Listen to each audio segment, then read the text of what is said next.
New year, new you, right? You're finally ready to get fit and become the person who actually uses their gym membership. But here's the problem. The fitness world is basically a minefield of terrible advice and myths that spread faster than workout selfies on Instagram. If you're a beginner, you're about to step on every single one unless someone warns you first. So let's talk about 5 fitness myths that beginners swear by but actually range from useless to dangerous. Number 3 could literally send you to the emergency room, so pay attention. Number 1, lifting weights makes you bulky. If I had $1 for every time someone told me they don't want to lift weights because they'll get bulky, I could afford a personal trainer to physically drag them to the squat rack. Here's the reality.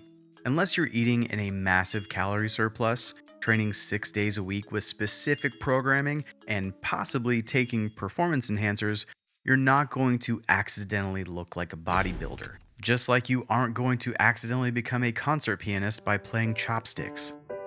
Women have about 15 to 20% of the testosterone men have.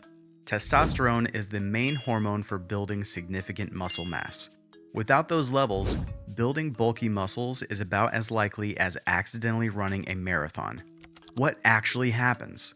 Your muscles become firmer, denser, and more defined. That toned look everyone actually wants. Plus, muscle is denser than fat, so a pound of muscle takes up less space. Build 3 pounds of muscle, lose 5 pounds of fat, and you'll look leaner, not bulkier. The women in bodybuilding competitions train for years with extremely specific programs, massive calorie surpluses, and often substances that alter hormonal profiles. That's not happening from 3 sets of bicep curls twice a week. Pick up something heavier than those pink dumbbells. Number 2, fasted cardio burns more fat. Ah yes, the morning warrior myth. Roll out of bed, skip breakfast, hit the treadmill because the internet said it shreds fat. The theory sounds logical. Your body's been fasting overnight, glycogen stores are depleted, so it burns fat instead, right? Yes and no, but mostly no. When you exercise fasted, you might burn a slightly higher percentage of fat during that workout. But your body compensates later by burning more carbohydrates and less fat. Over 24 hours, total fat burned evens out whether you ate before cardio or not. Studies comparing fasted versus fed cardio over weeks found no significant difference in fat loss. 0. It gets worse. When exercising fasted, your body doesn't just tap into fat stores. Push too hard or too long, and it starts breaking down muscle protein for energy. You could lose muscle mass while trying to get lean.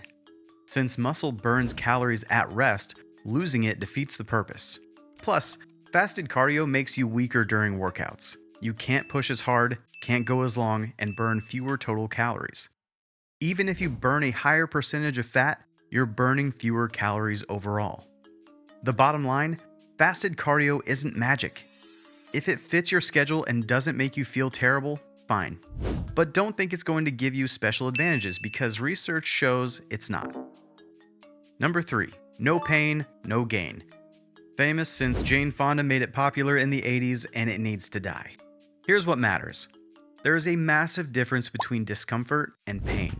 Muscle fatigue and burning during workouts, that's discomfort. That's lactic acid, muscles being challenged, and it's productive. Slight muscle soreness a day or 2 after, that's normal delayed onset muscle soreness from micro tears that repair stronger. But sharp pain, joint pain, pain that makes you stop mid-movement, that's your body's emergency alarm screaming to stop before serious damage. Pushing through doesn't make you tough. It makes you injured. Health experts warn that ignoring joint pain leads to chronic conditions requiring months or years to recover. Minor strains escalate into torn ligaments, stress fractures, or permanent joint damage. Studies show 30% of sports injuries come from overuse from pushing through pain when backing off was needed. The fitness industry glorifies suffering. We see pro athletes playing through injuries and think that's normal. What we don't see are the teams of doctors keeping them functional, or the chronic pain doctors many face later. Sharp, sudden pain isn't a badge of honor. It's a warning that something is stressed, inflamed, damaged, or about to be. When you feel it, stop immediately. Assess. Modify your form or choose a different exercise. Don't push through hoping it magically improves. That's not courage, that's future medical bills. Exercise should challenge you, not hurt you. Learn the difference before your knees and shoulders pay the price. Number 4. Muscle turns to fat when you stop working out. This myth is everywhere and based on complete biological misunderstanding. People see fit folks gain weight after stopping exercise and think their muscles turn to fat. No. That's like saying bones can turn into skin. Muscle tissues and fat tissues are completely different cell types. One cannot transform into the other. Physiologically, impossible. What actually happens? 2 separate processes occur simultaneously. When you stop challenging muscles, your body breaks them down because it doesn't need them. This is muscle atrophy. Your body is efficient and won't waste energy maintaining unused muscle. Second, if you keep eating the same amount while no longer burning those calories through exercise, your body stores extra energy as fat. You're losing muscle and gaining fat at the same time. Result? You look softer, and the scale might not change much because you lost muscle weight and gained fat weight equally. But these are separate processes. Protein from broken down muscle doesn't become fat. Some gets recycled, some excreted. Meanwhile, fat gain comes from surplus calories, not disappearing muscles. The lesson? If you stop exercising, adjust calorie intake to match your new activity level. Want to avoid becoming marshmallow-like? Stay at least moderately active. Your body doesn't spontaneously change tissues like some cellular shapeshifter. Number 5. You can spot reduce fat. This is probably the most profitable myth because it sells useless products. Ab rollers, thigh masters, targeted fat burning workouts, all promising you can burn fat from specific problem areas. Your belly, love handles, thighs, whatever insecurity you have. The harsh truth, spot reduction is complete nonsense. You cannot target where your body loses fat. Your body decides based on genetics and hormones, not which muscles you're exercising. If spot reduction worked, people chewing gum all day would have incredibly lean faces. But they don't, because that's not how fat loss works. Doing crunches strengthens abdominal muscles, which is great, but you're not burning the fat on top of those muscles. The fat leaves when overall body percentage drops, not before. Studies are crystal clear.